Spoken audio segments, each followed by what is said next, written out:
Assalamualaikum sahabat Wonder Woman.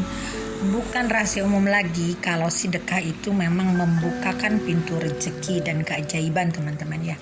Dan saya telah berulang kali mengalami hal-hal ini karena sedekah. Dan kadang sedekah ini memang kita tidak niat, kadang-kadang tidak sengaja ya. Cuman kadang kita di perjalanan ketemu orang harus ditolong, kita tolong. Ketemu orang yang butuh makan, kita kasih makan. Ketemu kucing yang kelaparan, kita kasih makan. Ketemu anjing yang kelaparan, kita kasih makan. Nah, ini secara tidak langsung akan menimbulkan reaksi yang positif dari alam semesta hingga pintu rezeki kita akan terbuka dengan sendirinya. Dan ini telah berulang kali, sudah berulang kali aku mengalaminya. Maka dari itu saya merasa ketagihan untuk melakukan kebaikan-kebaikan sama orang, meskipun hanya sedikit saja, sepiring nasi atau hanya 1.000-2.000 rupiah atau berapapun itu, apapun itu jenisnya. Yang penting kita memang membantu orang lain. Kadang memang belum niat, kadang-kadang kita sudah niat juga ada, kadang-kadang udah niat duitnya nggak ada. Nah, makanya sedekah ini bisa juga dengan hal-hal yang spontan, teman-teman ya. Nah, ada pun hal-hal sedekah yang memang kendaraan seperti biasa. Sedekah yang memang paling tepat, ini ada urutannya. Yang paling tepat kita diberikan ke siapa aja sih sedekah ini?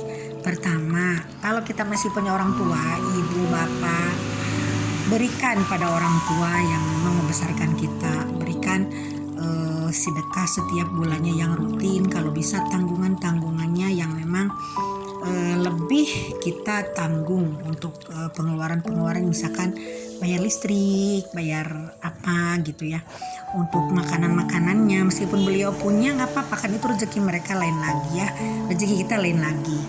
Nah, kalau misalkan mereka pengen ditemanin ya ditemanin. Pokoknya waktu, sedekah kekayaan, sedekah harta ini sangat penting, terutama untuk kedua belah orang tua kita, karena nanti dengan sendirinya pintu langit, gerbang langit itu akan terbuka tanpa kita menggedornya. Jadi menggedornya dengan cara kita sedekah kepada orang-orang memang tepat, terutama orang tua kita, ibu bapak kita. Kalau misalnya ibu bapak kita nggak ada wakilnya, mungkin om kita, tante kita, atau ibu angkat kita, atau bapak angkat kita, orang dituakan sama kita. Itu sama aja, niatkan kita sedekah kepada orang tua kita, kepada ibu kita, kepada bapak kita. Lalu keduanya kepada kerabat dan kepada tetangga yang memang kehidupannya kurang dan belum mampu, tidak mampu, teman-teman ya. Perhatikan dulu kerabat kita, saudara kita, jangan dulu pergi jauh-jauh ke umroh. Tapi sementara kerabat kita masih butuh untuk biaya sekolah, untuk biaya-biaya yang lainnya. Tetangga kita misalkan atapnya, gentengnya bocor. Nah, itu lebih penting lagi kalau menurut saya ya.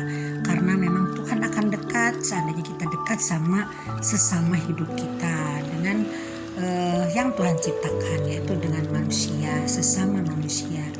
Lalu ketiganya baru kita menyantuni ke panti-panti jompo, yayasan-yayasan panti asuhan, ke yayasan-yayasan memang membutuhkan dana. Lalu keempatnya bisa juga ke tempat ibadah, ke masjid, ke gereja, dan ini juga sangat penting. Tapi ini urutannya masih lebih penting ke orang tua, teman-teman ya. Jangan sampai nanti didahulukan karena pengen dipuji-puji orang, ke masjid mah langsung nyumbang 10 juta, ke orang tua mah hanya 50.000. Aduh, itu mah keterlaluan banget, teman-teman ya. Nah, jadi itu cara sedekah yang benar. Jadi sedekah pun ada urutannya. Maaf, itu ada yang lewat tukang bakso kayaknya ya.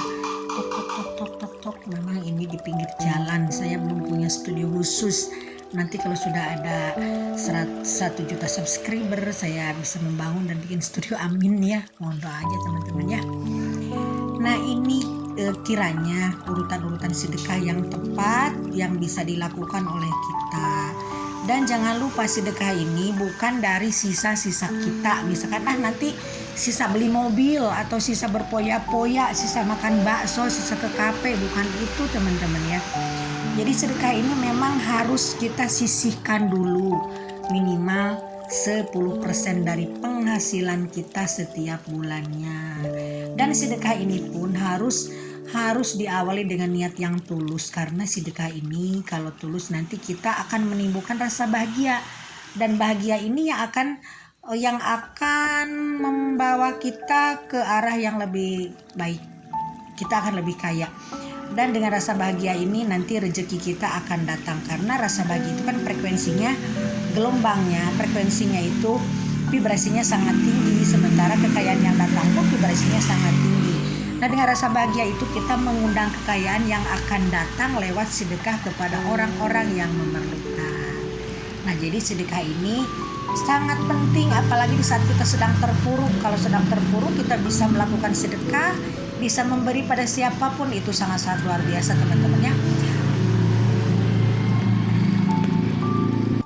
Kalau kita lagi kaya raya mah bersedekah udah biasa, tapi kalau kita lagi terpuruk, lagi keadaan banyak utang, lagi keadaan kita juga butuh pertolongan, kita bersedekah.